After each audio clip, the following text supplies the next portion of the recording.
오늘 정말 행복한 날이에요. 저는 참 복이 많은 사람이에요. 여러분, 지금 이 순간 우리나라에서 매일 몇 명이 70세가 된다고 생각하십니까? 무려 21만 명입니다. 지금 이 순간에도 매일 21만 명의 한국인이 70세를 맞이하고 있습니다. 그런데 그 중에서 진짜 행복한 노년을 보내는 사람은 얼마나 될까요? 통계청 2025년 고령자 삶의 질 실태조사에 따르면 70세 이상 노인 중 자신의 삶에 매우 만족한다고 답한 사람은 전체의 11.3%에 불과합니다. 10명 중 9명은 뭔가 아쉽고 불안하고 허전하다는 말입니다. 그런데 여러분, 살다 보면 이런 사람 주변에 꼭 한 명씩 있지 않으세요? 나이는 나랑 비슷한데 뭔가 달라 보이는 사람. 특별히 돈이 많은 것도 아니고 자식이 대단한 것도 아닌데 만나고 나면 왠지 모르게 기분이 좋아지는 사람. 얼굴에 늘 옅은 웃음이 있고 말에 여유가 있고 오늘 점심 뭐 먹을까 고민하는 그 표정이 진짜 행복해 보이는 사람. 그 사람 보면서 한 번쯤 이런 생각 드신 적 없으세요? 저 사람은 뭐가 저렇게 편할까? 젊었을 때는 몰랐어요. 돈 많은 사람이 팔자 좋은 줄 알았고 자식 잘 된 사람이 팔자 좋은 줄 알았습니다. 그런데 70이 넘어보니까 진짜로 부러운 사람은 따로 있었습니다. 아침에 눈을 뜨면서 오늘 또 뭘 하나 설레는 사람. 혼자 있어도 심심하지 않은 사람. 자식한테 전화할 때 부탁이 아니라 그냥 보고 싶어서 전화하는 사람. 병원에 가도 주눅 들지 않고 식당에 혼자 들어가도 당당한 사람. 이런 사람이 70 넘어서 진짜 상팔자입니다. 오래 사는 것은 이제 선택의 문제가 아닙니다. 문제는 어떻게 사느냐입니다. 그런데 가만히 보면 이 상팔자 어르신들한테는 공통점이 있어요. 타고난 게 아닙니다. 어느 날 조용히 선택을 바꾼 사람들이에요. 그 결정이 나머지 삶 전체를 바꿔놓은 겁니다. 60세 이후라면 반드시 끝까지 보셔야 합니다. 노년에 진짜 팔자 좋은 사람들의 8가지 공통점. 나는 팔자가 좋은가? 나는 지금 잘 살고 있는가? 고민하시는 분들은 오늘 이야기를 끝까지 들어보세요. 이야기가 끝날 때쯤엔 여러분은 인생의 해답을 얻으시고 마음이 편해질 겁니다. 자, 중요한 이야기 지금부터 시작하겠습니다. 경상북도 안동에 사는 박정순 어르신은 올해 75입니다. 남편을 68배 먼저 보냈고 자녀 셋은 모두 서울에 있습니다. 주변에서는 다들 걱정을 했습니다. 혼자 남겨졌으니 얼마나 외롭겠냐고, 얼마나 힘들겠냐고. 그런데 박정순 어르신은 지금 동네에서 제일 바쁜 사람으로 통합니다. 아침마다 복지관 텃밭에 나가고 수요일엔 합창단 연습이 있고 목요일엔 동네 할머니 셋이 모여 뜨개질을 합니다. 만나는 사람마다 저분은 참 팔자 좋다고 합니다. 반면 같은 동네에 사는 이갑순 어르신은 73세 남편도 있고 자녀도 넷입니다. 그런데 아침마다 방 안에서 TV를 봅니다. 자식들이 자주 안 온다고 서운해하고 몸 어딘가 아프다는 말을 입에 달고 삽니다. 이웃들은 조용히 말합니다. 정순 씨는 상팔자고 갑순 씨는 참 안 됐다고. 두 사람의 차이는 재산이 아닙니다. 건강도 아닙니다. 자식 수도 아닙니다. 어느 날 어떤 선택을 했느냐입니다. 오늘 그 선택 8가지를 박정순 어르신과 이갑순 어르신 두 분의 하루를 따라가며 하나씩 보여드리겠습니다. 첫 번째 선택입니다. 상팔자 어르신들은 기대를 내려놓는 선택을 했습니다. 박정순 어르신의 아침은 6시 반에 시작됩니다. 창문을 열고 텃밭으로 나가는 길에 핀 찔레꽃을 보면서 오늘도 예쁘네 하고 중얼거립니다. 자식한테서 전화가 오면 반갑고 안 와도 서운하지 않습니다. 오래전에 이미 결심했기 때문입니다. 애들한테 바라는 걸 다 지웠더니 애들이 올 때마다 그냥 좋더라고요. 그게 다예요. 어르신은 그 말을 할 때 표정이 참 편안합니다. 억지로 참는 게 아닙니다. 진짜로 괜찮아진 사람의 얼굴입니다. 이갑순 어르신의 아침은 다릅니다. 눈을 뜨면서부터 딸한테 전화가 왔는지 확인합니다. 안 왔으면 서운하고 왔어도 짧으면 섭섭합니다. 하루가 시작되기도 전에 이미 마음이 상해 있습니다. 어제도 그랬고 오늘도 그렇습니다. 그 서운함이 하루 종일 어르신 얼굴에 남아 있습니다. 보건복지부 2025년 노인 정신건강실태보고서에 따르면 70세 이상 우울증 환자의 68%가 관계에서의 실망을 주요 원인으로 꼽았습니다. 관계 자체가 문제가 아니라 그 관계에 걸었던 기대가 문제였다는 말입니다. 자식이 나쁜 게 아닙니다. 기대가 너무 컸던 겁니다. 기대를 내려놓는 것은 포기가 아닙니다. 내 감정을 남의 손에서 되찾아오는 일입니다. 내 하루의 주인이 다시 나 자신이 되는 일입니다. 쇼펜하우어는 이렇게 말했습니다. 우리를 괴롭히는 것은 현실이 아니라 현실이 마땅히 이래야 한다는 생각이다. 박정순 어르신은 그걸 철학책에서 배운 게 아니라 살면서 몸으로 터득했습니다. 어르신, 오늘 아침 눈 뜨면서 누군가한테 서운한 마음이 드셨습니까? 그 마음의 뿌리에 기대가 있지는 않습니까? 그 기대를 오늘 하나만 내려놓아 보십시오.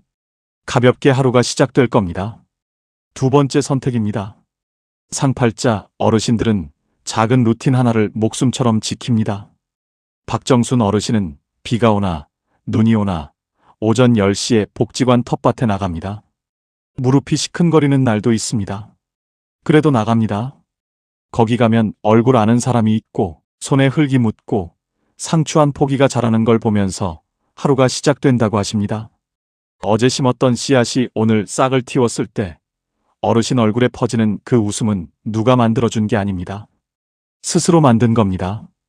이갑순 어르신은 정해진 시간이 없습니다. 일어나는 시간도 다르고 밥 먹는 시간도 다릅니다. 어떤 날은 점심을 12시에 먹고 어떤 날은 2시가 넘어서 먹습니다. 하루가 그냥 흘러갑니다. 흘러간 하루는 남는 것이 없습니다. 저녁에 오늘 뭘 했나 생각해보면 기억이 잘 나지 않습니다. 그게 반복되면 하루하루가 점점 더 무의미하게 느껴집니다. 국민건강보험공단 2024년 연구에 따르면 일상 루틴을 3가지 이상 유지하는 70대 노인은 그렇지 않은 노인에 비해 인지기능 저하 속도가 37% 느렸습니다. 37%입니다. 루틴은 단순히 시간을 채우는 게 아닙니다. 내가 오늘도 살아있다는 신호를 뇌에 매일 보내는 행위입니다. 하루에 목적이 생기고 몸이 깨어나고 마음이 자리를 잡습니다. 루틴이 있는 사람은 아침에 눈을 뜨면 갈 곳이 있습니다. 루틴이 없는 사람은 아침에 눈을 떠도 어디로 가야 할지 모릅니다. 어르신, 지금 하루 중에 반드시 지키는 시간이 하나라도 있으십니까? 없다면 오늘부터 딱 하나만 만들어 보십시오. 산책이어도 좋고 창밖을 보는 10분이어도 좋습니다. 매일 같은 시간에 보리차 한 잔 끓이는 것도 충분합니다. 그 작은 닷 하나가 하루 전체를 붙잡아 줍니다. 세 번째 선택입니다. 상팔자 어르신들은 돈 걱정을 막연하게 두지 않고 구체적으로 해결했습니다. 박정순 어르신은 남편이 세상을 뜬 뒤 처음 6개월을 숫자와 씨름했습니다. 통장을 펼쳐놓고 한 달에 얼마가 들어오고 얼마가 나가는지 노트에 직접 적었습니다. 국민연금 월 43만 원, 기초연금 월 33만 원. 부족하다는 걸 알았습니다. 무서웠습니다. 그런데 어르신은 그 두려움 앞에서 눈을 감지 않았습니다. 노인 일자리 사업에 신청했고 지금은 복지관 텃밭 관리 도우미로 월 27만 원을 받습니다. 그 27만 원이 주는 건 돈만이 아닙니다. 아침에 일어날 이유가 생겼습니다. 역할이 생겼습니다. 나를 기다리는 곳이 생겼습니다. 이갑순 어르신은 돈 이야기를 꺼내면 가슴이 답답해진다고 합니다. 얼마나 있는지도 모르고 얼마나 써야 할지도 모릅니다. 그냥 무섭습니다. 그래서 생각하지 않으려 합니다. 그런데 생각하지 않는다고 돈 걱정이 사라지는 게 아닙니다. 오히려 안개처럼 퍼져서 매일 아침을 무겁게 누릅니다. 국민연금공단 2025년 자료에 따르면 65세 이상 노인 중 기초연금과 국민연금을 함께 수령하는 경우 월 평균 수령액은 약 58만 원 수준입니다. 58만 원으로는 부족합니다. 그 부족함을 인정하고 거기서 출발하는 사람과 무서워서 숫자를 외면하는 사람, 이 두 사람의 5년 후는 완전히 다릅니다. 주택연금을 검토해 볼 수도 있고 노인 일자리 사업에 참여할 수도 있고 지출을 하나씩 들여다볼 수도 있습니다. 방법은 반드시 있습니다. 그런데 그 방법은 숫자를 직면한 사람에게만 보입니다. 딱 잘라 말씀드릴게요. 돈 걱정은 생각만 한다고 해결되지 않습니다. 숫자를 보고 적고 움직여야 해결됩니다. 네 번째 선택입니다. 상팔자 어르신들은 몸의 신호에 솔직하게 귀를 기울입니다. 박정순 어르신은 지난 가을 무릎이 이틀 연속 시큰거리자 바로 정형외과를 찾았습니다. 별거 아니었으면 어떡하나 창피할까봐 망설이지 않았습니다.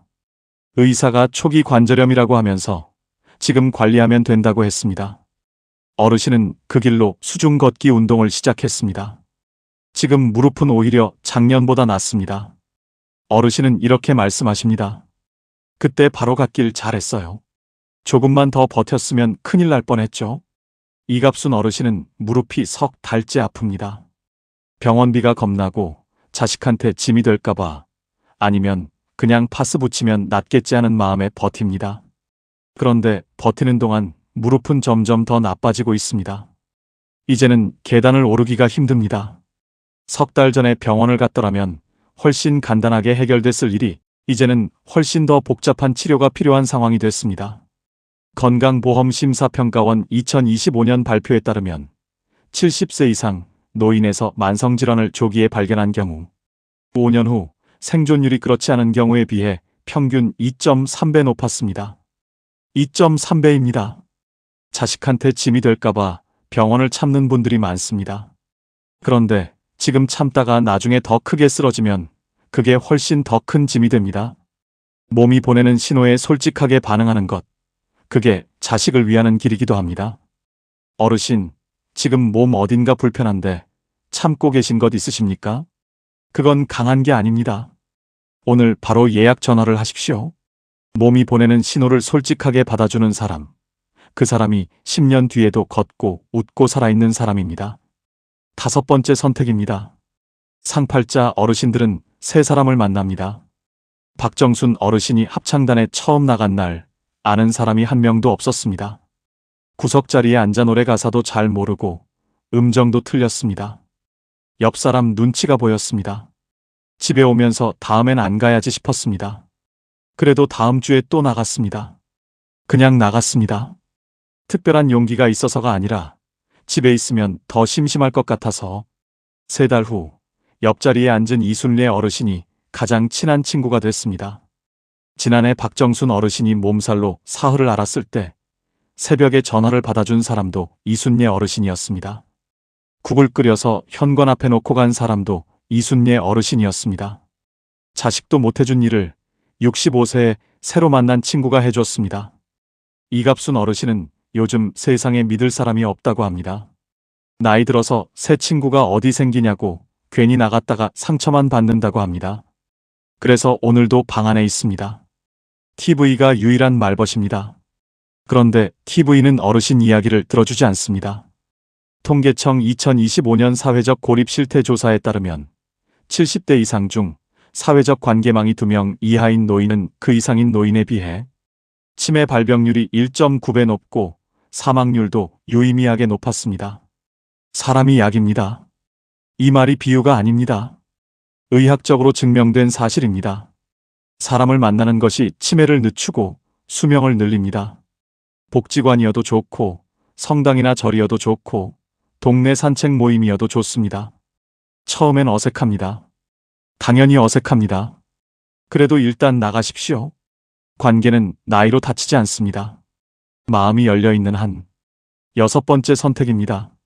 상팔자 어르신들은 과거를 정산했습니다. 이게 8가지 중에서 가장 어려운 선택입니다. 박정순 어르신도 한때는 밤마다 억울했습니다. 평생 남편 뒷바라지에 시부모 간병에 자식 교육까지 다 해놨는데 정작 자기 인생은 어디 갔나 싶었습니다. 어두운 천장을 보면서 그 생각을 하다 보면 새벽 2시, 3시가 됩니다. 그런데 어느 날 문득 이런 생각이 들었다고 합니다. 그 생각을 하는 오늘 밤이 또 없어지고 있구나. 억울한 생각을 하는 동안 오늘이 사라지고 있다는 걸 그날 처음 느꼈다고 합니다. 그날 이후로 과거에 에너지를 쓰는 걸 멈췄습니다. 이갑순 어르신은 아직도 30년 전 일을 이야기합니다. 시어머니가 어떻게 했고 남편이 어떻게 했고 이야기할 때마다 그때처럼 눈이 빨개집니다. 목소리가 떨립니다. 그 시절이 지금 이 방 안에 아직도 살아있는 겁니다. 30년이 지났는데도 그 상처는 조금도 낫지 않았습니다. 국민건강보험공단 정신건강연구팀 2024년 보고서에 따르면 같은 기억을 반복해서 되새기는 반추사고를 자주 경험하는 70대 이상 노인의 우울증 유병률은 그렇지 않은 집단의 3.1배였습니다. 3.1배입니다. 다산 정약용 선생은 18년 유배지에서 이렇게 썼습니다. 지나간 일을 탓하지 말고 앞으로 올 날을 살아라. 억울한 세월 속에서도 500권이 넘는 책을 남긴 사람의 말입니다. 과거를 정산한다는 건 그 일을 잊으라는 게 아닙니다. 없었던 일로 하라는 게 아닙니다. 그 일에 더 이상 오늘의 에너지를 빼앗기지 않겠다는 결심입니다. 용서는 상대를 위한 게 아닙니다. 내가 살기 위해 하는 겁니다. 내 오늘을 지키기 위해 하는 겁니다. 7번째 선택입니다. 상팔자 어르신들은 혼자 있는 시간을 두려워하지 않습니다. 오히려 즐깁니다. 박정순 어르신은 매일 오후 2시 텃밭에서 돌아와 따뜻한 보리차 한 잔을 끓입니다. 주전자가 끓는 소리를 들으면서 잠깐 멍하니 서 있습니다. 차를 들고 베란다 의자에 앉습니다. 아무것도 안 합니다. 스마트폰도 보지 않습니다. 햇살이 발등에 내려앉는 것을 느낍니다. 바람이 커튼을 건드리는 소리를 듣습니다. 멀리서 아이들 뛰어노는 소리가 들립니다. 그 30분이 하루 중 제일 좋다고 하십니다.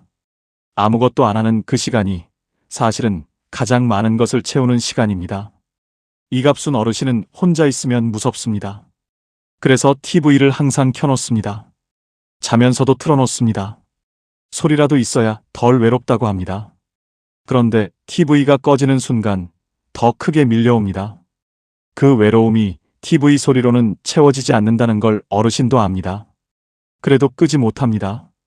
심리학에서는 건강한 고독을 솔리튜드라고 부릅니다. 외로움과 고독은 다릅니다. 외로움은 혼자 있고 싶지 않은데 혼자 있는 상태입니다. 고독은 혼자 있는 시간에 자기 자신을 만나는 상태입니다. 혼자 있는 시간에 자기 자신의 소리를 들을 수 있는 사람은 누군가가 곁에 없어도 흔들리지 않습니다. 법구경은 말합니다. 스스로를 섬으로 삼으라고, 남을 의지처로 삼지 말라고. 이 말이 냉정하게 들릴 수 있습니다. 그런데 이건 혼자 살라는 말이 아닙니다. 혼자서도 온전할 수 있는 사람이 되라는 말입니다. 그런 사람만이 진짜로 타인을 사랑할 수 있습니다. 스스로 가득 찬 사람이 타인에게도 줄 수 있습니다. 어르신, 오늘 하루 중에 아무것도 안 하고 그냥 자기 자신이어도 되는 시간이 있으십니까? 그게 사치가 아닙니다. 그게 치유입니다. 8번째 선택입니다. 이게 오늘의 핵심입니다. 집중해서 들어주십시오. 상팔자 어르신들은 나는 아직 성장 중이다 라고 믿습니다. 박정순 어르신은 올해 봄 복지관에서 스마트폰 사진 강좌를 신청했습니다. 처음엔 손가락이 말을 안 들었습니다. 화면을 누르면 엉뚱한 게 열렸습니다. 옆에 앉은 72살 어르신한테 이거 어떻게 하는 거예요? 하고 물어봤습니다. 그 어르신도 잘 모른다고 하면서 둘이 같이 강사한테 물어봤습니다. 창피하지 않았냐고요? 어르신은 이렇게 말씀하셨습니다. 모르는 걸 묻는 게 창피한 게 아니라 모르는 척하는 게 창피한 거죠. 지금 어르신이 찍은 안동 하회마을 풍경 사진은 복지관 복도에 걸려 있습니다. 지나가는 분들마다 누가 찍은 거냐고 묻습니다. 어르신은 그때마다 어깨가 으쓱해진다고 합니다. 75에 생긴 새로운 자랑거리입니다. 이갑순 어르신은 이제 다 살았다고 합니다. 뭘 더 배우냐고, 이 나이에 무슨 소용이냐고 합니다. 배워봤자 금방 잊어버린다고 합니다. 그런데 바로 그 생각이 노년을 가장 빠르게 늙히는 원인입니다. 배우지 않으니까 더 잘 잊어버리는 겁니다. 질병관리청 2025년 노화 연구 보고서에 따르면 나는 아직 새로운 것을 배울 수 있다는 자기 효능감을 가진 70대 이상 노인은 그렇지 않은 경우에 비해 인지기능 유지 기간이 평균 5.2년 더 길었습니다. 5.2년입니다. 이건 단순한 마음가짐의 문제가 아닙니다. 뇌과학적으로 새로운 것을 배우고 도전할 때 뇌는 새로운 신경회로를 만듭니다. 70이 넘어도 뇌는 변합니다. 뇌는 쓰는 만큼 살아있습니다. 법구경은 이렇게 말합니다. 어리석은 이는 늘 어제를 살고 지혜로운 이는 언제나 오늘을 삽니다. 박정순 어르신이 상팔자인 이유는 돈도 건강도 자식도 아닙니다. 오늘을 사는 사람이기 때문입니다. 어제에 머물지 않고 오늘을 살고 내일을 기다리는 사람이기 때문입니다. 어르신, 오늘 뭔가 하나 새로 배워보십시오. 스마트폰 기능 하나도 좋고 새 노래 가사 하나도 좋습니다. 손자가 좋아하는 음식 이름을 물어보는 것도 좋습니다. 그 작은 배움이 뇌에 불을 켜고 그 불이 삶 전체를 밝힙니다. 자, 오늘 8가지 선택을 박정순 어르신과 이갑순 어르신 두 분의 하루로 함께 보셨습니다. 기대를 내려놓는 것, 작은 루틴을 지키는 것, 돈 걱정을 숫자로 해결하는 것, 몸의 신호에 솔직한 것, 새 사람을 만나는 것, 과거를 정산하는 것, 혼자 있는 시간을 즐기는 것, 그리고 나는 아직 성장 중이라고 믿는 것. 두 분은 같은 동네에 살고 비슷한 나이이고 비슷한 형편입니다. 그런데 한 분은 매일 아침이 소풍이고 한 분은 매일 아침이 짐입니다. 차이는 단 하나 선택이었습니다. 오늘 8가지 중에서 딱 하나만 골라서 이번 주 안에 실천해 보십시오. 8개를 한꺼번에 다 하려고 하지 마십시오. 하나면 됩니다. 하나가 바뀌면 그 하나가 다른 하나를 끌어당깁니다. 오늘 드리는 숙제는 이겁니다. 오늘 저녁 조용히 앉아서 박정순 어르신은 하는데 나는 못하고 있는 것 하나를 종이에 적어 보십시오. 그리고 그 종이를 냉장고에 붙여두십시오. 매일 마주치게요. 보일 때마다 한 번씩 읽어보십시오. 그게 전부입니다. 한 가지 선택이 하루를 바꾸고 바뀐 하루가 쌓이면 남은 인생이 달라집니다. 이 영상을 끝까지 보신 어르신, 오늘 이 자리까지 오시기까지 얼마나 많은 것을 견뎌오셨는지 압니다. 자식 뒷바라지에, 살림에, 일에, 정작 자기 자신을 돌볼 틈도 없이 달려오셨을 겁니다. 누군가의 엄마로, 누군가의 아내로, 누군가의 며느리로 평생을 사셨을 겁니다. 정작 그냥 나 자신으로 살아본 시간이 얼마나 됐습니까? 그 세월이 결코 헛되지 않았습니다. 버텨온 것 자체가 증거입니다. 남을 위해 온 마음을 쏟아온 것, 그건 어르신이 따뜻한 사람이라는 증거입니다. 이제 그 따뜻함을 자기 자신에게도 돌려주십시오. 나는 잘 살아왔습니다. 나는 충분히 괜찮은 사람입니다. 그 말을 오늘 꼭 한번 자기 자신에게 해주시기 바랍니다.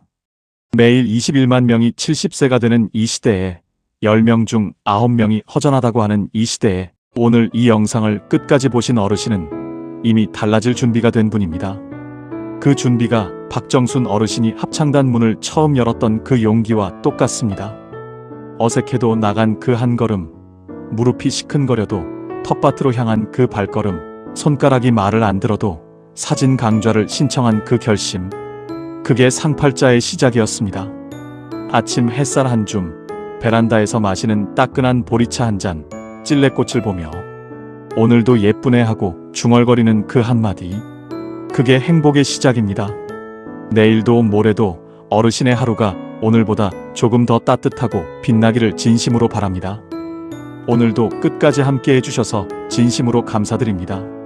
지금까지 황금노후였습니다. 여러분께 솔직한 질문 하나 드리겠습니다. 살면서 가장 후회되는 것이 무엇입니까?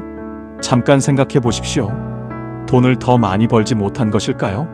자식을 더 잘 키우지 못한 것일까요? 아니면 건강을 더 잘 챙기지 못한 것일까요? 그런데요, 오늘 제가 만나뵌 어르신들이 한결같이 하신 말씀이 있습니다. 그분들이 가장 후회하는 것은 돈도, 자식도, 건강도 아니었습니다. 서울대학교 노년학 연구팀이 70대 이상 노인 800명을 대상으로 조사한 결과도 똑같았습니다. 그것이 무엇일까요? 노년에 가장 후회하는 것은 1위가 하지 못한 말이었고, 2위가 가보지 못한 곳이었고, 3위가 화해하지 못한 관계였습니다. 돈이 아니었습니다. 명예가 아니었습니다. 전부 사람과 관계된 것들이었습니다. 그렇다면 후회 없이 사는 방법은 무엇일까요? 오늘 이 영상을 끝까지 보시면 그 해답을 아실 수 있습니다. 그리고 그 해답을 아시고 나면 오늘 이후로 여러분의 하루가 완전히 달라지실 겁니다. 법구경에 이런 말씀이 있습니다. 오늘 할 수 있는 일을 내일로 미루지 마라. 나중에 언젠가는 오지 않습니다. 우리가 대충 사는 오늘은 하늘나라에 먼저 가신 분들의 그토록 살고 싶었던 귀한 하루입니다. 그리고 달력에는 나중이라는 날이 없습니다. 오늘만 있습니다. 후회는 지나간 것을 바꾸려는 마음이에요. 그런데 지나간 것은 바꿀 수 없습니다. 바꿀 수 있는 것은 오늘뿐이에요. 오늘을 어떻게 사느냐가 내일의 후회를 만들기도 하고 없애기도 합니다. 오늘 제가 알려드릴 5가지 이야기가 바로 그것입니다. 그런데 한 가지 미리 말씀드리겠습니다. 5가지 중에 가장 중요한 것은 4번째입니다. 끝까지 저와 함께 해주십시오. 나이 들수록 인생을 행복하게 사는 법. 1번째입니다. 하고 싶은 말은 오늘 하십시오. 평생 참으셨다고요? 이제 그러지 마세요. 경남 거제에 사시는 74살 박말순 어르신 이야기입니다. 어르신은 평생 하고 싶은 말을 참으셨습니다. 가족한테도, 친구한테도, 이웃한테도요. 좋다는 말, 고맙다는 말, 보고 싶다는 말. 다 마음속에만 있었습니다. 말로 꺼내는 것이 쑥스러우셨거든요. 우리 세대가 다 그렇잖아요. 표현하는 것이 낯간지럽고 말로 하지 않아도 알겠지 하는 마음이요. 그런데 어르신에게 가장 친한 친구가 있으셨습니다. 40년을 함께한 친구였습니다. 동네에서 만나서 시집도 같이 가고 자식도 비슷한 때에 낳고 힘든 일이 있으면 서로 기대던 친구였습니다. 어르신이 그 친구한테 하고 싶었던 말이 있으셨습니다. 너 덕분에 내가 여기까지 살았어. 그 말이요. 근데 그 말이 늘 마음속에만 있었습니다. 다음에 만나면 해야지, 다음에 만나면 해야지 하시다가 그냥 지나갔습니다. 그러다 어느 날 아침이었습니다. 전화가 왔습니다. 그 친구가 새벽에 갑자기 쓰러지셨다는 겁니다. 어르신이 달려가셨습니다. 병원 응급실이었습니다. 친구는 의식이 없었습니다. 어르신이 친구 손을 잡으셨습니다. 친구 손이 차가웠습니다. 평생 그 손을 잡고 웃고 울었는데 그날 그 손이 차가웠습니다. 어르신이 그 손을 꼭 잡으시고 귀에 대고 말씀하셨습니다. 야, 너 덕분에 내가 여기까지 살았어. 고마워. 친구가 들으셨는지 모릅니다. 사흘 뒤에 친구는 세상을 떠나셨습니다. 어르신이 장례식장에서 친구 영정 앞에 앉으셨습니다. 국화꽃이 놓여 있었습니다. 영정 속 친구가 웃고 있었습니다. 어르신이 그 웃음을 바라보셨습니다. 하고 싶었던 말들이 그제야 올라왔습니다. 웃겼던 기억들, 같이 울었던 날들, 고마웠던 순간들. 40년이 한꺼번에 올라왔습니다. 근데 이제 들을 사람이 없었습니다. 어르신이 영정을 보시면서 혼자 말씀하셨습니다. 진작 말할 걸 그랬다. 그 말이 영정 앞에서 어르신을 오래 붙잡았습니다. 돌아오는 길 내내 그 말이 어르신 안에서 울렸습니다. 진작 말할 걸 그랬다. 심리학에서는 이것을 표현되지 못한 감정의 무게라고 합니다. 하고 싶었던 말을 하지 못했을 때 그 감정은 사라지지 않습니다. 오히려 마음속에 쌓이고 굳어집니다. 그리고 더 이상 전할 수 없게 됐을 때 그 무게가 가장 크게 느껴집니다. 어르신이 집에 오시는 길에 결심하셨습니다. 이제 하고 싶은 말은 오늘 하자. 더 이상 나중으로 미루지 말자. 그날 이후 어르신이 달라지셨습니다. 남은 친구들한테 전화를 하기 시작하셨습니다. 그냥요. 보고 싶어서요. 친구가 전화를 받고 깜짝 놀랐습니다. 무슨 일 있어? 어르신이 웃으셨습니다. 아니, 그냥 목소리 듣고 싶어서. 친구가 한참 있다가 말했습니다.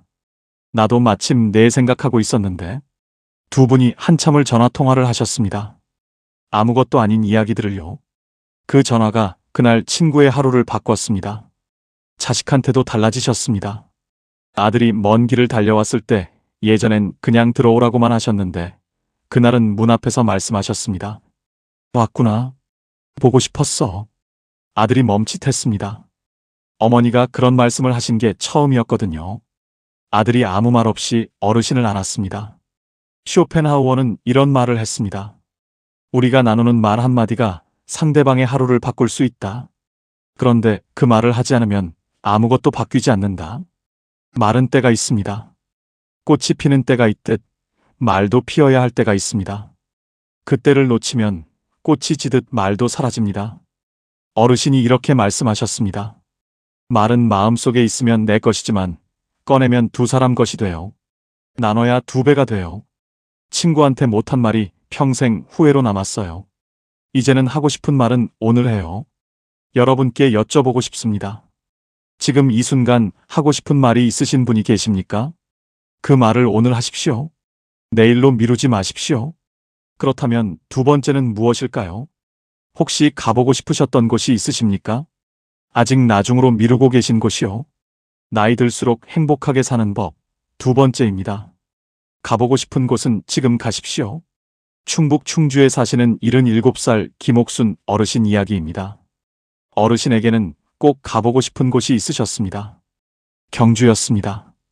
어릴 때 교과서에서 불국사 사진을 보고 언젠가는 꼭 가봐야지 했습니다.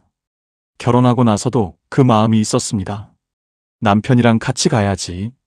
근데 자식들이 어리고 살림이 빠듯하고 몸이 좀 나아지면 하다가 세월이 흘렀습니다. 자식들이 다 크고 나서는 이번엔 남편이 편찮으셨습니다. 남편 몸이 좀 나아지면 가야지.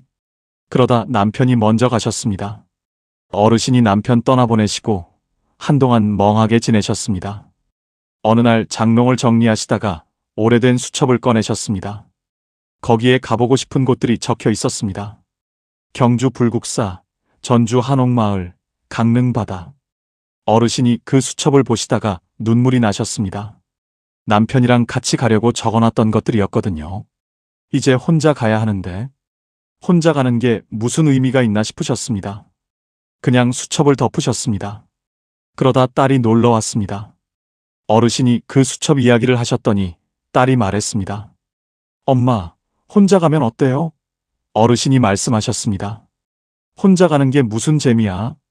딸이 말했습니다. 가는 게 재미있는 거잖아요. 함께 가는 사람이 없으면 아버지 생각하면서 가면 되잖아요. 어르신이 그 말이 마음에 걸리셨습니다. 며칠을 생각하셨습니다. 그러다 어느 날 아침에 버스표를 예매하셨습니다. 경주 가는 버스요. 혼자요. 버스를 타시는데 손이 좀 떨리셨다고 합니다. 이 나이에 혼자 여행을 가다니 싶으셨습니다. 그래도 가셨습니다. 불국사 입구에 내리셨습니다. 돌계단을 올라가셨습니다. 천천히요. 다리가 좀 아프셨지만 올라가셨습니다. 그리고 불국사 앞에 서셨습니다. 어르신이 그 자리에서 한참 서 계셨습니다. 교과서에서 보던 그 건물이 눈앞에 있었습니다. 생각보다 컸습니다. 생각보다 아름다웠습니다. 어르신 눈에 눈물이 고였습니다. 남편 생각이 나셨습니다.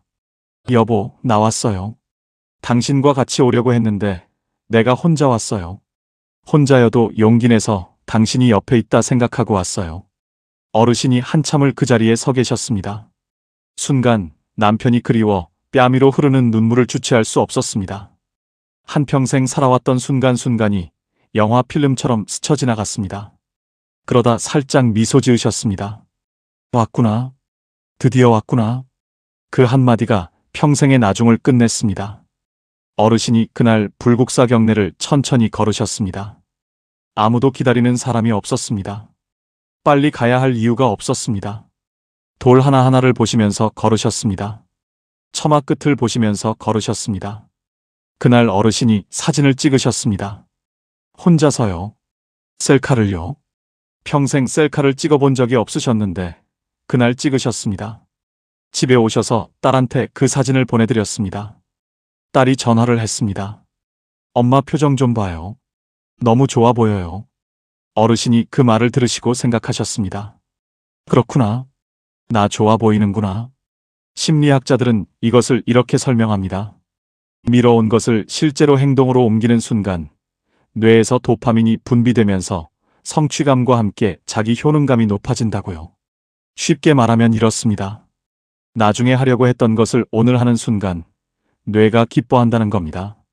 나중이라는 말은 사실 두려움의 다른 이름입니다. 혼자 가면 어쩌지, 나이 들어서 가면 이상하지 않을까. 그 두려움이 나중을 만드는 겁니다. 그런데 그 두려움을 넘어서는 순간 불국사 앞에 서게 됩니다. 어르신이 이렇게 말씀하셨습니다. 나중에는 없어요. 달력에 나중이라는 날은 없어요. 오늘만 있어요. 가고 싶으면 지금 가세요. 혼자 가도 돼요. 혼자 가는 것도 여행이에요. 여러분께 여쭤보고 싶습니다. 지금 이 순간 가보고 싶은 곳이 있으십니까? 그곳에 언제 가실 겁니까? 나중으로 미루고 계신 것은 아닙니까? 지금 가십시오. 세 번째로 넘어가겠습니다. 혹시 지금 마음속에 오래된 갈등이 있으십니까? 화해하지 못한 관계가 있으십니까? 나이 들수록 행복해지는 법 세 번째입니다. 용서는 상대방이 아니라 나를 위한 것입니다. 전남 광양에 사시는 76살 최수님 어르신 이야기입니다. 어르신에게는 오래된 가족 갈등이 있으셨습니다. 남매 간의 일이었습니다. 어릴 때부터 사이가 좋지 않으셨던 남매였는데 어른이 되고 나서 재산 문제로 크게 다퉜습니다. 그 뒤로 20년 동안 말을 안 하셨습니다. 명절에도 서로 시간을 달리해서 다녔습니다. 어르신은 그 동생을 생각하면 아직도 속이 끓으셨습니다. 억울하셨고 서운하셨고 분하셨습니다. 그 감정이 20년이 지났는데도 그대로였습니다. 어르신이 친구한테 그 이야기를 하면 친구가 말했습니다. 그냥 용서해. 나이 들어서까지 그러면 뭐가 좋아? 어르신이 말씀하셨습니다. 용서? 내가 왜 용서해? 내가 잘못한 게 없는데. 그 말이 맞았습니다. 어르신이 잘못한 것이 없었습니다. 그런데 그 억울함을 20년 동안 품고 사셨습니다. 그러다 어느 날 동생이 아팠다는 소식을 들으셨습니다. 위암이었습니다. 수술을 했다는 말을 들으셨습니다. 어르신이 그날 밤 잠을 못 주무셨습니다. 어릴 적 동생이 귀여웠는데 왜 동생하고 이렇게 되었을까? 동생은 미운 사람인데 왜 잠이 안 오지? 어르신이 새벽에 누워서 생각하셨습니다. 동생이 위독해져서 죽으면 어떡하지? 그 생각이 드는 순간 어르신이 스스로 놀라셨습니다. 동생이 그냥 미운 줄 알았는데. 어르신이 며칠을 생각하셨습니다. 그러다 어느 날 차를 타셨습니다. 동생 집 쪽으로 가셨습니다. 집 앞에 도착하셨습니다. 차에서 내리셨습니다. 대문 앞에 서셨습니다. 초인종이 보였습니다. 손이 올라가지 않았습니다. 멍하니 서 계셨습니다. 5분이 지났습니다. 10분이 지났습니다. 20분이 지났습니다. 담장 너머로 마당에 감나무가 보였습니다. 어릴 때 동생과 같이 그 감나무에서 감을 따던 기억이 올라왔습니다. 까르르 웃으며 재밌던 적도 있었어요. 마음이 착잡했습니다. 어르신이 결국 돌아서셨습니다. 차에 타셨습니다. 집으로 오셨습니다. 그런데 이상했습니다. 집에 오시는 길에 마음이 조금 가벼우셨습니다. 초인종을 누르지 못했는데도요. 동생을 만나러 가려고 했다는 것만으로도 뭔가 달라지는 것 같으셨습니다. 일주일이 지났습니다. 어르신이 다시 차를 타셨습니다. 동생 집 앞에 도착하셨습니다. 여전히 감이 주렁주렁 열려 있었어요. 이번엔 차에서 내리시자마자 걸어가셨습니다. 생각할 시간을 주지 않으셨습니다. 그리고 초인종을 누르셨어요. 딸깍. 잠시 후 문이 열렸습니다. 그 동생이 나왔습니다. 얼굴 안 보고 산지 얼마 만인지 20년 만이었습니다. 동생은 많이 야위어 있었습니다. 두 분이 마주 보셨습니다. 아무 말도 없었습니다. 그러다 동생분이 말했습니다. 왔어? 어르신이 말씀하셨습니다. 왔어. 그게 전부였습니다. 두 분이 마루에 앉으셨습니다. 대추차를 한 잔씩 드셨습니다. 말이 없었습니다. 그냥 차를 드셨습니다. 그 침묵이 불편하지 않으셨습니다. 이상하게요. 20년의 침묵과는 다른 침묵이었습니다. 20년의 침묵은 차갑고 딱딱한 침묵이었는데 그날의 침묵은 따뜻하고 부드러운 침묵이었습니다. 차를 다 드시고 나서 어르신이 일어나셨습니다. 가야겠다고 하셨습니다. 동생이 문까지 따라 나왔습니다. 어르신이 돌아서서 걸어가시는데 동생분이 말했습니다. 다음에 또 와. 어르신은 뒤를 돌아보지 않고 손을 드셨습니다. 그리고 차에 타셨습니다. 쇼펜하우어는 이런 말을 했습니다. 다른 사람의 잘못에 분노하는 것은 남이 지른 불에 내가 타는 것과 같다. 불을 지른 것은 상대방인데 타는 것은 나입니다. 용서는 상대방에게 주는 선물이 아닙니다. 내가 나에게 주는 선물입니다. 오래된 원망을 붙들고 있는 것은 뜨거운 숯덩이를 손에 쥐고 상대방에게 던지려는 것과 같습니다. 가장 많이 되는 것은 내 손입니다. 어르신이 이렇게 말씀하셨습니다. 용서한 게 아니에요. 그냥 동생 얼굴만 한번 보려고 갔어요. 근데 갔더니 내 마음이 달라지더라고요. 용서는 상대방을 위한 게 아니에요. 나를 위한 거예요. 20년 동안 내가 나를 가뒀던 거예요. 이제 그 감옥 속에서 나온 것 같아요. 여러분께 여쭤보고 싶습니다. 지금 이 순간 화해하지 못한 관계가 있으십니까? 그 관계 때문에 밤에 잠이 안 오신 적이 있으십니까? 용서는 상대방을 위한 것이 아니라 나를 위한 것입니다. 나이 들수록 행복해지는 법, 네 번째입니다. 오늘 이 영상에서 제가 가장 드리고 싶은 이야기입니다. 내가 나를 가장 먼저 안아줘야 합니다. 잠깐 멈추겠습니다. 지금부터 드릴 이야기가 오늘 이 영상에서 가장 깊은 이야기입니다.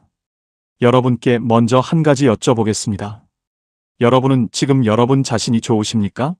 나 자신이 좋다. 나는 잘 살아왔다. 그런 생각이 드십니까? 망설여지신다고요?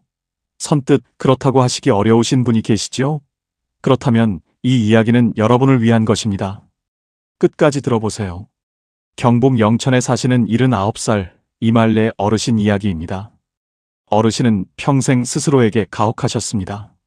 더 잘해야 했는데, 더 참아야 했는데, 더 잘 키워야 했는데, 자식이 힘들면 내 탓, 남편이 힘들면 내 탓, 집안이 어려우면 내 탓. 그 자책이 평생 어르신을 따라다녔습니다. 어르신이 잘한 것들도 많으셨습니다. 가난한 살림에 자식 셋을 다 가르치셨고, 시부모를 10년 넘게 모시셨고, 남편 병치레를 혼자 감당하셨습니다. 대단한 일들이었습니다. 그런데 어르신은 그것들을 잘한 것이라고 생각하지 않으셨습니다. 당연히 해야 하는 것을 한 것뿐이라고 생각하셨습니다. 칭찬받을 일이 아니라고요. 그러면서 잘못한 것들은 아주 크게 보셨습니다. 자식한테 한번 크게 화를 냈던 것, 시어머니한테 퉁명스럽게 대했던 것, 남편한테 서운한 말을 했던 것, 그것들이 수십 년이 지나도 마음속에 남아 있으셨습니다. 어르신이 혼자 계실 때면 그 기억들이 올라왔습니다. 그때 내가 왜 그랬을까? 그때 좀 더 잘해줬어야 하는데. 그 자책이 어르신을 오래 붙잡았습니다. 정말 힘들었습니다. 울컥한 날이 수없이 많았습니다. 그러다 어르신 팔순 생일날이었습니다. 자식들이 다 모였습니다. 손주들도 왔어요. 케이크에 불을 켰습니다. 다들 박수를 치셨습니다. 어르신이 소원을 비시고 불을 끄셨습니다. 케이크를 자르는데 중학교 다니는 손녀가 어르신 옆으로 왔습니다. 그리고 말했습니다. 할머니는 할머니 자신이 좋아요? 어르신이 그 질문을 들으시고 웃으시려다가 멈추셨습니다. 좋아요? 할머니 자신이요? 그 질문이 어르신한테 처음으로 오는 질문이었습니다. 평생 누구도 그런 걸 물어본 적이 없었습니다. 어르신 스스로도 그런 걸 생각해 본 적이 없었습니다. 어르신이 난처한 표정을 지으면서 대답을 못 하셨습니다. 손녀가 초롱초롱한 눈으로 할머니의 대답을 기다렸어요. 어르신이 한참을 있다가 눈물을 흘리셨습니다. 소리 없이요. 케이크 앞에서 가만히 할머니의 뺨위로 눈물이 흘렀습니다. 손녀가 놀라서 할머니 왜 울어요? 하고 물었습니다. 어르신이 눈물을 닦으시면서 말씀하셨습니다. 아니야. 그냥 내가 나 자신이 좋은지 한 번도 생각해 본 적이 없었네 싶어서. 그날 밤이었습니다. 손님들이 다 돌아가고 어르신이 혼자 방에 계셨습니다. 화장대 앞에 앉으셨습니다. 거울을 보셨습니다. 거울 속에 79살 어르신이 계셨습니다. 주름이 많았습니다. 머리가 하였습니다. 어르신이 그 얼굴을 오래 보셨습니다. 그러다 혼자 말씀하셨습니다. 이말래, 너 정말 잘 살았어. 평생 동안 진짜 수고했어. 그 말이 처음엔 어색하셨습니다. 내가 왜 이런 말을 하나 싶으셨습니다. 그런데 한 번 더 하셨습니다. 말래, 너 잘 살았어. 수고했어. 그러다 세 번째 하시는데 눈물이 왈칵 나셨습니다. 이번엔 큰 울음소리가 났습니다. 평생 누구한테도 그 말을 들어본 적이 없으셨습니다. 잘 살았다고, 수고했다고. 가족들도 남편도 자식들도 그 말을 해준 적이 없었습니다. 그리고 어르신 스스로도 한 번도 그 말을 자신에게 한 적이 없었습니다. 어르신이 거울 속 자신을 보시면서 한참을 우셨습니다. 그러다 이렇게 말씀하셨습니다. 나 참 열심히 살았네. 잘했어. 어르신은 그날 그 어느 때보다 편안하고 깊은 잠자리에 드셨습니다. 창밖으로 둥근 달이 밝게 비쳤습니다.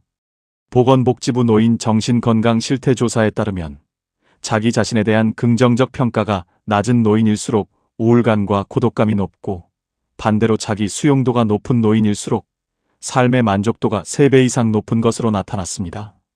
나를 사랑하는 것이 이기적인 것이 아닙니다. 내가 먼저 나를 안아줘야 남도 안아줄 수 있습니다. 자책은 내가 나를 때리는 것과 같습니다.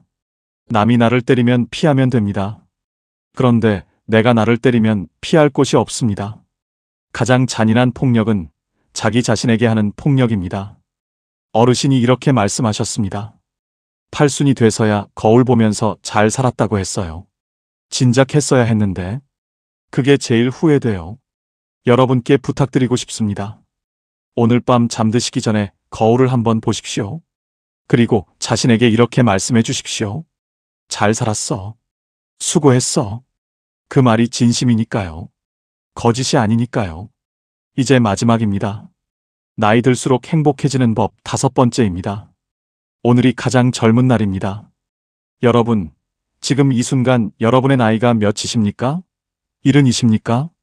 75이십니까? 80이십니까? 그 나이가 많다고 생각하십니까? 그런데 한 가지 말씀드리겠습니다. 지금 이 순간이 여러분의 남은 인생에서 가장 젊은 때입니다. 내일이 되면 오늘이 가장 젊었던 날이 됩니다. 그러니까 지금 이 순간이 가장 젊습니다. 다산 정약용 선생은 말씀하셨습니다. 지금 이 순간이 남은 인생에서 가장 젊은 때다. 오늘 이 하루를 충분히 살아야 한다. 오늘 4분 어르신을 만났습니다. 친구를 보내고 나서 하고 싶은 말을 오늘 하기 시작하신 박말순 어르신, 혼자 불국사에 가셔서 드디어 왔구나 하신 김옥순 어르신, 20년 만에 형제집 초인종을 누르신 최수님 어르신, 팔순 생일날 밤에 거울 앞에서 처음으로 잘 살았어 하신 이말래 어르신. 그분들이 공통으로 하신 말씀이 있습니다. 진작 할 걸 그랬어요. 그 한마디입니다. 하지만 그분들이 또 공통으로 하신 말씀이 있습니다. 그래도 지금이라도 해서 다행이에요. 그 한마디입니다. 후회 없이 사는 것은 거창한 것이 아닙니다. 오늘 하고 싶은 말을 하는 것, 오늘 가보고 싶은 곳에 가는 것, 오늘 용서하는 것, 오늘 나를 안아주는 것, 그리고 오늘이 내 인생에서 가장 젊은 날이라는 것을 아는 것. 그게 전부입니다. 이말래 어르신이 그날 이후 매일 아침 달력을 보십니다. 그리고 오늘 날짜 옆에 이렇게 쓰십니다. 오늘이 가장 젊은 날. 딱 6글자입니다. 그런데 그 6글자가 어르신의 하루를 바꿉니다. 어르신이 이렇게 말씀하셨습니다. 오늘 이 날짜를 쓰고 나면 이상하게 하루가 아깝지 않아요. 그냥 지나가면 안 될 것 같아요. 그래서 뭔가를 하게 돼요. 전화도 하고 어디도 가고 하고 싶은 말도 하고. 그 6글자가 저를 움직이게 해요. 오늘 여러분도 달력을 꺼내십시오. 오늘 날짜 옆에 이렇게 쓰십시오. 오늘이 가장 젊은 날. 그리고 오늘 딱 한 가지만 하십시오. 하고 싶었던 말을 하는 것, 가보고 싶었던 곳에 가는 것, 오래된 관계에 먼저 손을 내미는 것, 아니면 거울 앞에서 잘 살았어 한마디 하는 것. 딱 하나만요. 그 하나가 오늘을 후회 없는 날로 만들어줍니다. 이제 마무리입니다. 오늘 5가지를 함께 들으셨습니다. 하고 싶은 말 오늘 하기, 가보고 싶은 곳 지금 가기, 용서는 나를 위해 하기, 내가 나를 먼저 안아주기, 그리고 오늘이 가장 젊은 날이라는 것 기억하기. 다 거창하지 않습니다. 돈이 드는 것도 없습니다. 여러분이 오늘부터 바로 시작하실 수 있는 것들입니다. 후회는 지나간 것에서 옵니다. 그런데 오늘을 잘 살면 내일의 후회가 줄어듭니다. 그리고 오늘을 잘 산 날들이 쌓이면 어느 날 이렇게 말씀하실 수 있습니다. 나는 후회 없이 살았다고요. 여러분은 지금까지 정말 열심히 사셨습니다. 평생 누군가를 위해 살았고, 평생 뒤에서 받쳐주셨고, 평생 먼저 챙겨주셨습니다. 넘어져도 다시 일어나시고, 억울해도 참으시고, 무서워도 내색하지 않으셨습니다. 그 삶이 이미 대단한 삶입니다. 그러니 오늘 밤 거울 앞에 서서 꼭 이렇게 말씀해 주십시오. 잘 살았어. 수고했어. 그리고 내일 아침 달력에 이렇게 쓰십시오. 오늘이 가장 젊은 날. 그 말이 진심이니까요. 거짓이 아니니까요. 내일은 오늘보다 반드시 더 따뜻하고 빛날 것입니다. 오늘 5가지 중에 가장 가슴에 남으신 것이 무엇인지 댓글로 나눠주십시오. 여러분의 한마디가 지금 이 영상을 혼자 보고 계실 누군가에게 오늘 하루를 살아갈 희망과 이유가 될 수 있습니다. 오늘도 끝까지 함께 해주셔서 진심으로 감사드립니다. 황금노후는 여러분의 행복을 위해 평생 응원하겠습니다. 지금까지 황금노후였습니다. 80대 어르신 100명에게 물었습니다. 살면서 가장 후회되는 것이 무엇이냐고요. 100명 중 97명이 똑같은 대답을 했습니다. 그 대답이 무엇인지 아십니까? 지금 이 영상을 보고 계신 분이 60대라면 반드시 끝까지 보셔야 합니다. 내가 60대로 돌아갈 수 있다면 나는 절대 지금처럼 살지 않을 겁니다. 80이 되고 나서야 비로소 보이는 것들이 있습니다. 그때는 왜 그렇게 중요하다고 생각했는지, 왜 그것들을 위해 그토록 달렸는지 지금 생각하면 참 알 수가 없습니다. 늦기 전에 들으셔야 합니다. 몸이 아직 괜찮을 때, 마음이 아직 따뜻할 때, 바꿀 수 있는 힘이 아직 남아있을 때 이 이야기를 들으셔야 합니다. 이것은 누군가의 강의가 아닙니다. 80평생을 살아온 한 사람이 이제는 돌이킬 수 없는 시간 앞에서 여러분께 드리는 가장 솔직한 이야기입니다. 후회는 항상 너무 늦게 옵니다. 그런데 여러분은 아직 늦지 않았습니다. 이 영상이 도움이 되셨다면 구독과 좋아요 부탁드리고요. 댓글에 지금 사시는 지역 이름과 숫자 2를 남겨주시면 여러분 곁에서 더 좋은 이야기를 계속 전해드리겠습니다. 자, 지금 이야기 시작합니다. 경북 안동에 사시는 이한수 어르신, 올해 83이십니다. 평생을 농협에서 일하셨고 2 아들과 딸 하나를 키우셨으며 마을에서 모르는 사람이 없을 만큼 성실하고 반듯하게 살아오셨습니다. 누가 봐도 잘 살아온 사람이었습니다. 그런데 어르신이 얼마 전 저에게 이런 말씀을 하셨습니다. 나는 열심히 살았어요. 정말 열심히 살았는데 왜 이렇게 허전한지 모르겠어요. 그 말씀이 며칠 동안 머릿속을 떠나지 않았습니다. 열심히 살았는데 허전하다는 것. 그 짧은 말 안에 얼마나 많은 이야기가 담겨 있는지 그 무게를 오늘 여러분과 함께 천천히 풀어보고 싶습니다. 혹시 지금 이 순간 열심히 살고 있는데 무언가 비어있는 것 같은 느낌이 드신 적 있으십니까? 바쁘게 살고 있는데 정작 나는 없는 것 같은 느낌, 많은 것을 해왔는데 돌아보면 아무것도 없는 것 같은 느낌. 그렇다면 오늘 이 이야기가 여러분을 위한 이야기입니다. 첫 번째 이야기입니다. 너무 늦게 깨달은 것들이 있습니다. 이한수 어르신은 젊은 시절 내내 2가지를 위해 살았다고 하십니다. 돈과 체면이었습니다. 남들보다 더 좋은 차를 타야 했고, 남들보다 더 큰 집에 살아야 했고, 마을에서 가장 먼저 자식들 대학을 보낸 아버지가 되어야 했습니다. 그것이 성공이라고 믿었습니다. 그것이 좋은 아버지, 좋은 남편이 되는 길이라고 믿었습니다. 그래서 새벽 5시에 나가서 밤 12시에 들어오는 생활을 20년 넘게 했습니다. 아이들이 어떤 꿈을 꾸는지, 아내가 무슨 생각을 하는지, 옆집 아주머니가 힘들다는 걸 알면서도 그냥 지나쳤습니다. 그때는 그게 다 중요하지 않은 것들이라고 생각했습니다. 해야 할 더 중요한 일들이 있다고 생각했습니다. 그런데 80이 넘어서 보니 그 중요하지 않다고 생각했던 것들이 전부였습니다. 아이들이 아버지와 나눴던 저녁 밥상의 기억, 아내와 손잡고 걸었던 그 짧은 산책, 이웃과 나눴던 따뜻한 인사 한마디. 그런 것들이 삶의 전부였는데 그때는 그것이 보이지 않았습니다. 너무 바빠서, 너무 앞만 봐서, 너무 남의 눈을 의식해서 보이지 않았습니다. 어르신은 조용히 말씀하셨습니다. 돈은 결국 남에게 가고, 집은 결국 누군가 다른 사람이 살고, 내 체면은 내가 죽고 나면 아무도 기억하지 않아요. 그때는 중요하다고 생각했지만 아니었습니다. 쇼펜하우어는 이런 말을 했습니다. 인간은 자신이 원하는 것을 얻고 나서야 그것이 원하던 것이 아니었음을 깨닫는다고요. 어르신이 평생을 바쳐 이룬 것들 앞에서 이제 80이 넘어 그 말의 뜻을 몸으로 이해하고 계십니다. 지금 여러분이 가장 중요하다고 생각하는 것이 무엇인지 오늘 이 이야기를 들으시면서 한 번만 다시 생각해 보시기 바랍니다. 그것이 정말 중요한 것인지 아니면 그냥 중요하다고 믿어온 것인지를요. 그 차이를 아는 것이 나머지 삶을 완전히 바꿔놓을 수 있습니다. 두 번째 이야기입니다. 건강보다 중요한 것은 없었습니다. 이한수 어르신이 70 중반에 들어서면서 평생 무시해온 것이 하나씩 돌아오기 시작했습니다. 먼저 무릎이 왔습니다. 계단을 오르내리는 것이 힘들어지더니 나중에는 평지를 걷는 것도 조심스러워졌습니다. 그 다음은 허리였습니다. 새벽 5시에 일어나 밭에 나가던 분이 이제는 아침에 일어나서 허리를 펴는 데만 10분이 걸립니다. 그리고 어느 날 밤 혼자 방에 누워서 천장을 바라보며 어르신이 생각하셨다고 합니다. 내가 이 몸으로 평생 얼마나 많은 것을 했는데 나는 이 몸에게 한 번이라도 고맙다고 한 적이 있었나? 한 번이라도 쉬게 해준 적이 있었나? 그 생각이 드는 순간 눈물이 났다고 하십니다. 몸에게 미안했다고요. 2024년 건강보험 통계연보에 따르면 65세 이상 어르신 1인당 연평균 진료비는 550만 원을 넘어섰습니다. 전체 평균의 2.4배입니다. 그게 무슨 의미인지 아십니까? 나이가 들수록 몸은 점점 더 많은 것을 요구한다는 뜻입니다.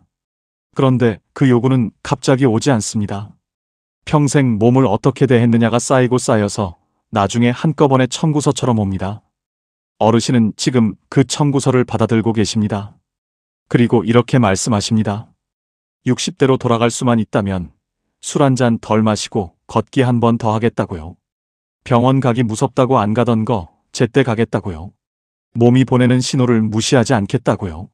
건강은 잃고 나서야 그것이 전부였음을 알게 됩니다. 그러나 그때는 이미 되돌릴 수가 없습니다. 지금 여러분의 몸은 지금 이 순간 어떤 신호를 보내고 있습니까? 그 신호를 오늘도 무시하고 계십니까? 법구경에 이런 말이 있습니다. 건강은 최고의 이득이요. 만족은 최고의 재산이라고요. 그 말이 80이 넘은 어르신의 무릎 앞에서 얼마나 선명하게 살아있는지 모릅니다. 세 번째 이야기입니다. 사람 때문에 웃고 사람 때문에 무너집니다. 이한수 어르신에게는 40년 지기 친구가 있었습니다. 젊을 때부터 함께 농협에서 일했고 아이들 학교도 같은 학교를 보냈고 명절이면 서로 집을 오가던 사이였습니다. 두 사람이 함께한 기억이 참 많았습니다. 30 중반에 같이 자전거를 타고 낙동강 둑길을 달렸던 봄날, 아이들이 초등학교에 입학하던 날, 함께 교문 앞에서 찍었던 사진, 명절 전날 밤 늦게까지 막걸리 한 잔을 기울이며 나눴던 이야기들. 그 친구가 60 중반에 먼저 세상을 떠났습니다. 갑자기였습니다. 뇌출혈이었습니다. 아침에 멀쩡히 밥을 먹다가 쓰러졌다는 소식을 들었을 때 어르신은 한동안 밥을 드시지 못하셨다고 합니다. 장례식장에서 친구의 얼굴을 보면서 어르신이 처음으로 생각하셨다고 합니다. 나는 이 친구에게 한 번이라도 고맙다는 말을 했던가, 보고 싶다는 말을 했던가, 좋은 친구라는 말을 했던가. 한 번도 안 했더라고요. 늘 다음에 하면 된다고 생각했으니까요. 그런데 다음이 오지 않았습니다. 그날 어르신은 친구의 얼굴을 한참 바라보시다가 고개를 숙이셨다고 합니다.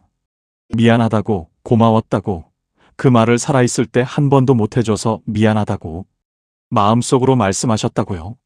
어르신은 그날 이후로 사람을 대하는 방식이 달라졌다고 하십니다. 좋으면 좋다고 말하게 됐고, 보고 싶으면 바로 전화하게 됐고, 같이 밥 한 번 먹자는 말을 더 이상 미루지 않게 됐다고요. 사람을 잘 선택해야 합니다. 하지만 그보다 더 중요한 것이 있습니다. 곁에 있는 사람에게 오늘 전하지 못한 말을 내일로 미루지 말아야 한다는 것입니다. 다산 정약용 선생은 유배지에서 아들에게 편지를 쓰면서 이런 말을 남겼습니다. 사람과의 인연은 한 번 끊어지면 다시 잊기 어렵다고요. 그 인연을 소중히 여기는 것이 삶에서 가장 중요한 일이라고요. 여러분 곁에 지금 소중한 사람이 있습니까? 있다면 오늘 그 사람에게 연락 한번 해주십시오. 그냥 밥 먹었냐고, 그냥 잘 있냐고.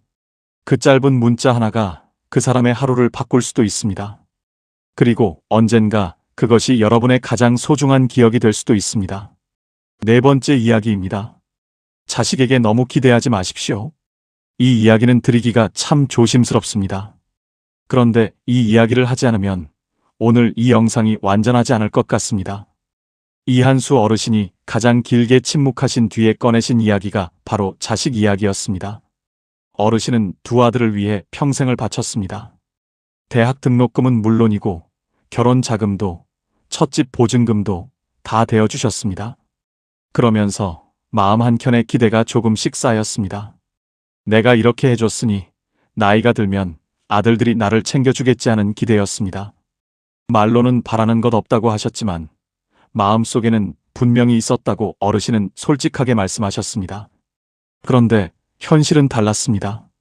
첫째 아들은 서울에 살면서 명절에도 잘 오지 못합니다. 며느리와의 사이가 편하지 않아서입니다. 둘째는 사업을 한다며 늘 바쁘고 전화를 해도 10번에 한 번 받습니다. 어르신이 말씀하셨습니다. 서운하죠. 서운한데 그 마음을 아이들한테 표현하면 또 사이가 멀어질까봐 참아요. 그렇게 참고 있으면 더 외로워요. 그러다가 어느 날 밤 어르신은 혼자 방에 앉아서 오래 생각하셨다고 합니다. 내가 왜 이렇게 서운할까? 내가 아이들에게 무언가를 바라고 있었구나. 그 바라는 마음이 서운함을 만들고 있었구나. 그걸 깨닫는 순간 어르신은 조용히 우셨다고 합니다. 자식이 미워서가 아니라 기대를 품었던 자신이 안쓰러워서였습니다.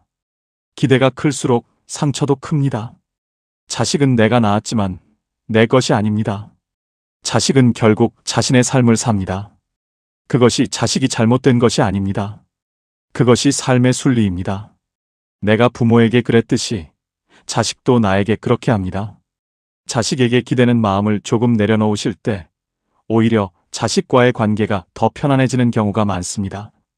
기대 대신 그냥 바라보십시오. 잘 살고 있는지, 건강한지, 웃고 있는지. 그것만으로도 충분합니다. 그리고 그 비어있는 기대의 자리에 이제는 여러분 자신을 채워 넣으십시오. 5번째 이야기입니다. 나를 위해 살았어야 했습니다. 전남 순천에 사시는 윤복순 어르신, 올해 80살이십니다. 어르신은 22살에 결혼하셔서 지금까지 단 하루도 자신을 위해 산 날이 없으셨다고 합니다. 남편 뒷바라지, 아이들 뒷바라지, 시부모님 뒷바라지, 그리고 나중에는 손자들 뒷바라지까지. 언제나 누군가를 위해 밥을 짓고, 누군가를 위해 빨래를 하고, 누군가를 위해 잠을 줄였습니다. 하고 싶은 것이 없었냐고요? 있었습니다. 젊을 때부터 그림을 그리고 싶었습니다.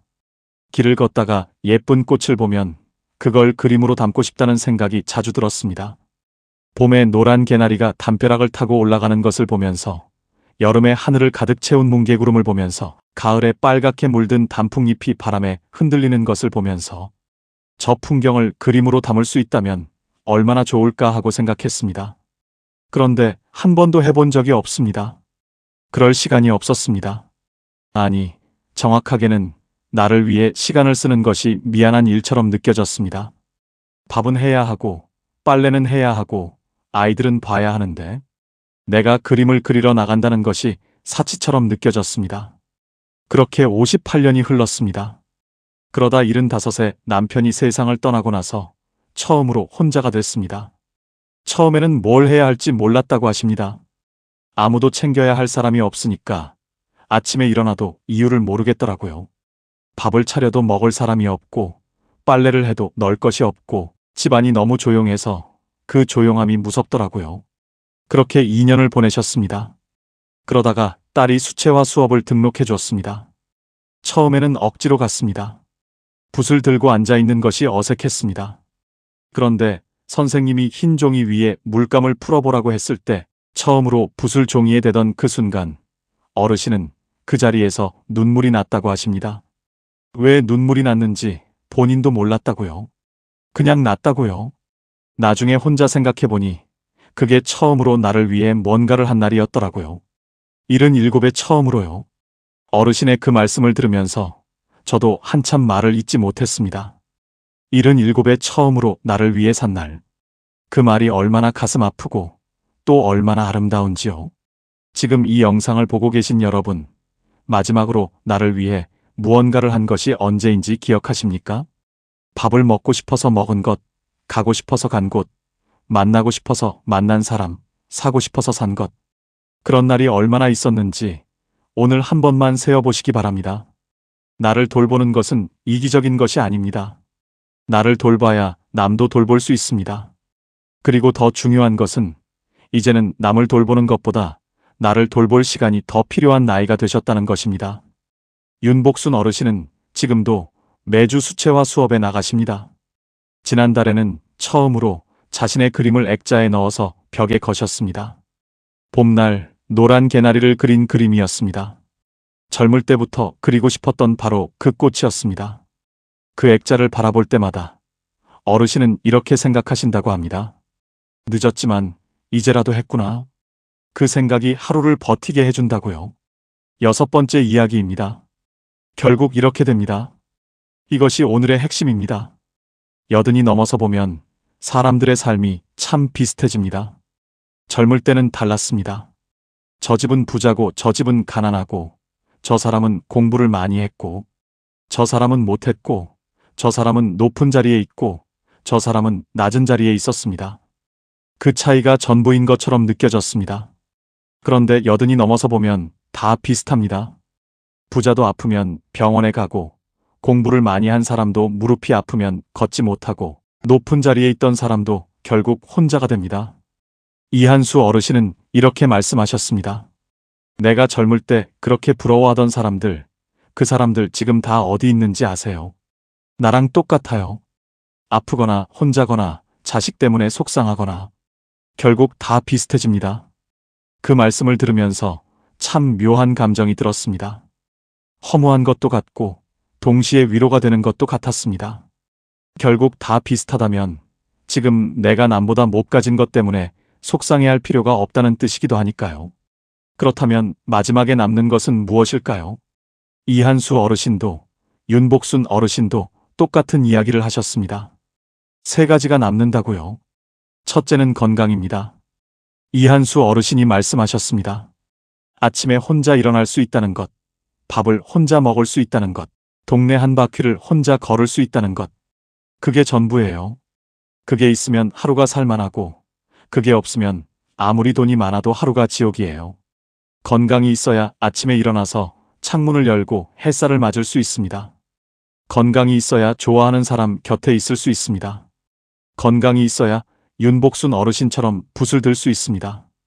둘째는 마음입니다. 윤복순 어르신이 말씀하셨습니다. 나는 한동안 왜 나만 이렇게 힘들게 살았나 하고 원망했어요. 그런데 그 원망을 내려놓고 나서야 비로소 하루가 편해지더라고요. 지금 창밖에 꽃이 피었다는 것을 처음으로 보게 됐어요. 원망 없는 마음, 비교하지 않는 마음, 오늘 하루에 감사할 수 있는 마음. 그 마음이 있는 사람과 없는 사람의 노년은 완전히 다릅니다. 똑같이 혼자여도, 똑같이 아파도 마음이 평온한 사람은 그 안에서 작은 기쁨을 찾아냅니다. 셋째는 몇 사람입니다. 많이 필요하지 않습니다. 아플 때 전화할 수 있는 사람 1명, 같이 밥 먹을 수 있는 사람 1명, 그냥 옆에 있어도 편한 사람 1명. 이한수 어르신은 지금 그 1명이 복지관에서 만난 이웃 어르신이라고 하십니다. 피 한 방울 안 섞인 사람인데 그분이 오늘 하루를 살게 해준다고요. 그 몇 사람이 있는 노년은 풍요롭습니다. 그 몇 사람이 없는 노년은 아무리 돈이 많아도 공허합니다. 지금 여러분 곁에 그런 사람이 있습니까? 있다면 오늘 연락 한번 해주십시오. 없다면 지금부터 그런 사람을 만들어 가십시오. 아직 늦지 않았습니다. 이제 마무리 이야기를 드리겠습니다. 오늘 이 영상을 시작하면서 말씀드렸습니다. 80대 노인 100명에게 물었더니 97명이 똑같은 대답을 했다고요. 그 대답이 이제 들리십니까? 지금 이 순간을 더 소중하게 살았더라면 하는 것이었습니다. 더 건강을 챙겼더라면, 더 소중한 사람 곁에 있었더라면, 하고 싶은 것을 더 미루지 않았더라면, 나를 더 아꼈더라면. 그 97명의 후회가 오늘 여러분 앞에 놓여 있습니다. 이한수 어르신이 마지막으로 하신 말씀이 있습니다. 나는 60대가 다시 오면 이렇게 살겠다고요. 아침에 일어나면 아내 손을 한 번 잡겠다고요. 밥을 먹을 때 아이들 얼굴을 한 번 더 바라보겠다고요. 친구가 힘들다고 하면 그냥 옆에 앉아 있겠다고요. 무리해서 돈 벌려고 하지 않겠다고요. 그리고 몸이 보내는 신호를 무시하지 않겠다고요. 그러면서 어르신이 아주 조용하게, 그러나 아주 또렷하게 이렇게 말씀하셨습니다. 그런데 그게 다 60대 때 할 수 있는 일들이에요. 나는 이제 못해요. 그 말씀이 방 안에 한참 머물렀습니다. 윤복순 어르신도 비슷한 말씀을 하셨습니다. 60대에 붓을 들었더라면, 60대에 걷기를 시작했더라면, 60대에 하고 싶은 것을 조금이라도 했더라면, 그 말씀 안에 담긴 아쉬움이 얼마나 깊은지 직접 들으신 분이 아니면 모릅니다. 지금이라도 늦지 않았습니다. 60대는 아직 바꿀 수 있는 시간입니다. 몸이 아직 말을 듣고, 마음이 아직 뜨겁고, 손이 아직 누군가를 잡을 수 있는 시간입니다. 80이 되고 나서야 보이던 것들이 여러분은 지금 보고 계십니다. 그 눈이 있는 한 아직 늦지 않았습니다. 오늘 이 영상이 끝나고 딱 하나만 해보십시오. 지금 당장 핸드폰을 들고 가장 오래 연락하지 못한 사람에게 문자 한 통 보내십시오. 그냥 밥 먹었냐고, 그냥 잘 있냐고. 그 문자 하나가 그 사람의 하루를 바꿀 수도 있고 여러분의 오늘을 바꿀 수도 있습니다. 여기까지 살아오시느라 정말 수고 많으셨습니다. 생각해보면 쉬운 날이 단 하루도 없으셨을 겁니다. 누군가를 위해 참고, 누군가를 위해 버티고, 누군가를 위해 웃었던 날들이 쌓이고 쌓여서 지금의 여러분이 되셨습니다. 돈과 체면을 위해 달렸던 날들도, 자식을 위해, 잠을 줄였던 밤들도, 나를 위한 시간을 포기했던 그 모든 순간들도 결국 사랑이었습니다. 그 사랑이 헛되지 않았습니다. 다만 이제는 그 따뜻한 마음을 자신에게도 한번 돌려주실 때입니다. 이한수 어르신이 돌아가고 싶어하는 그 60대가 지금 여러분의 자리입니다. 윤복순 어르신이 77에 처음 들었던 그 붓을 여러분은 지금 들 수 있습니다. 개나리가 피는 봄날, 뭉게구름이 가득한 여름날, 단풍이 물드는 가을날, 그 모든 계절을 여러분은 아직 그림으로 담을 수 있습니다. 오늘 아침 창가에 들어오는 햇살, 따뜻한 차 한 잔의 온기, 문득 생각나는 오래된 친구의 얼굴, 그런 작고 조용한 것들이 사실은 삶의 전부였다는 것을 두 분, 어르신이 80이 넘어서야 알게 된 것을 여러분은 지금 알게 되셨습니다. 그것만으로도 오늘이 충분히 가치 있는 하루입니다. 80이 되고 나서야 보이던 것들이 여러분은 지금 보고 계십니다. 그 눈이 있는 한 당신은 아직 늦지 않았습니다. 오늘도 끝까지 함께 해주셔서 진심으로 감사드립니다. 지금까지 황금노후였습니다.